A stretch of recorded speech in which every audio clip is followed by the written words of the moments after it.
Très heureuse de vous retrouver, madame, monsieur. Bonjour. Place à l'actualité du monde tel qu'il se porte et tel qu'il nous porte.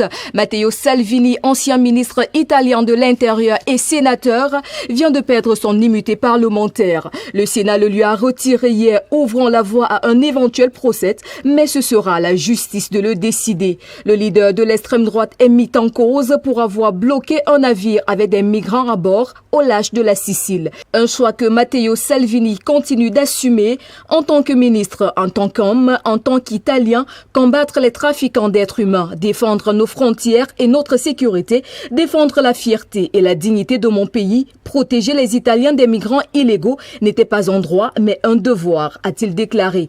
Lorsque le procès aura lieu, je dirai que ce que j'ai fait est quelque chose dont je suis fier et non un crime. En juin 2019, peu avant le blocage du bateau, Matteo Salvini avait fait adopter une loi renforçant ses pouvoirs pour limiter et interdire l'entrée ou l'arrêt des navires dans les eaux territoriales. Mais les soucis de l'ancien ministre de l'Intérieur ne s'arrêtent pas à ce caprice. Une commission du Sénat devra statuer le 28 février prochain sur une autre demande de renvoi en justice. Elle concerne cette fois le navire humanitaire Open Arms, bloqué à la mi-août 2019 pendant plusieurs jours sous ordre de Salvini.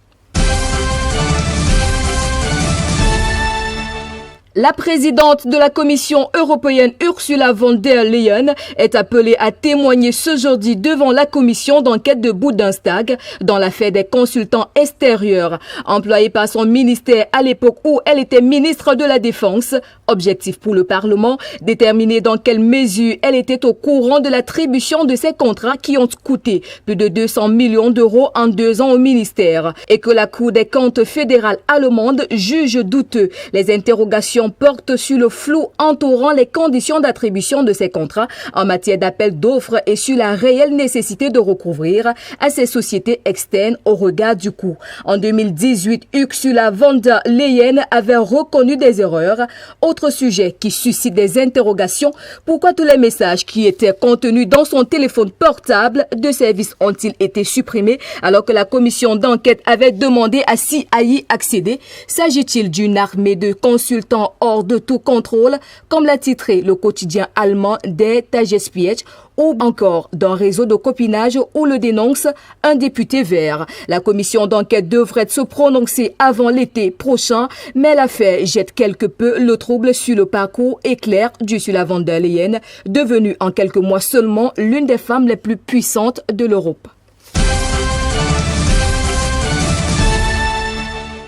Mardi dernier se tenait à la commission spéciale des retraites du Parlement la dernière journée d'examen des amendements destinés à la réforme des retraites. Les députés de la France insoumise ainsi que d'autres membres de l'opposition se sont adonnés à une obstruction assumée en proposant près de 19 000 amendements sur les 22 que la commission n'a pas entièrement eu le temps d'examiner. Bilan de ces 9 jours de commission, 5 566 amendements examinés, dont 21 adoptés. 75 heures de travail en tout qui seront réutilisées en séance parlementaire, assure la majorité. Son objectif, une adoption de la réforme en première lecture début mars.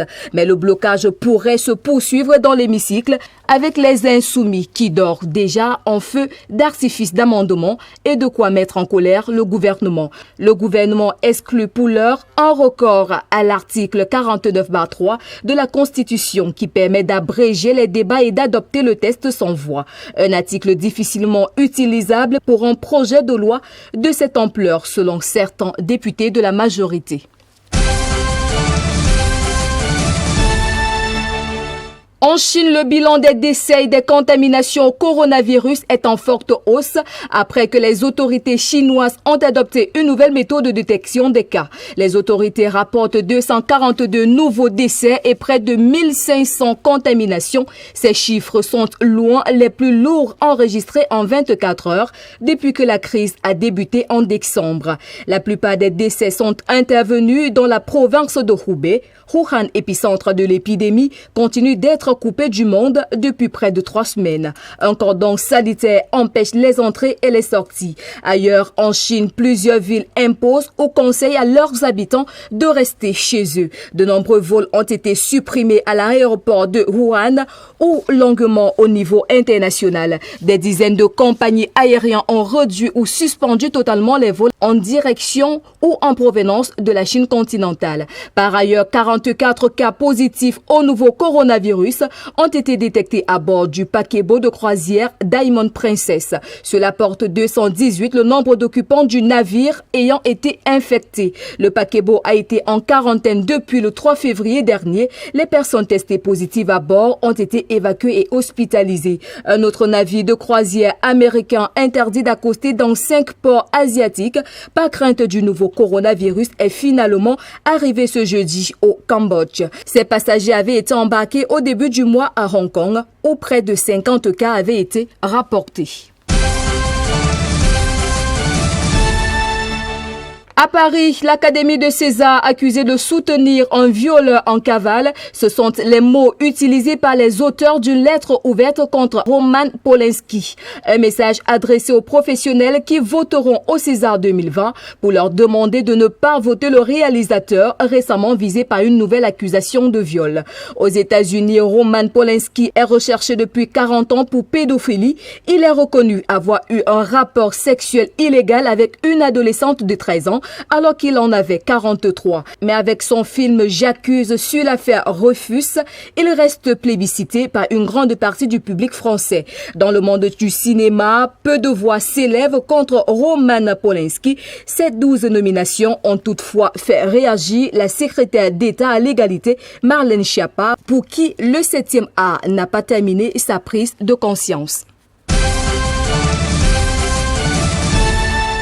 Et puis, selon le Kremlin, Vladimir Poutine et Recep Tayyip Erdogan veulent sauvegarder leur accord de désescalade en Syrie. Une délégation turque va se rendre bientôt à Moscou alors que la Turquie renouvelle ses menaces contre l'armée syrienne partout dans le pays. Recep Tayyip Erdogan réitère ses avertissements contre Damas après la mort de 5 de ses soldats dans le nord-ouest de la Syrie. J'annonce ici que si le moindre tort est accusé à nos soldats, à partir d'aujourd'hui, nous frapperons le régime partout dans la région. Ainsi va la vie, ainsi va le monde ce jour. Madame, Monsieur, merci de votre aimable attention sur les antennes de DBS Télévision et à très bientôt.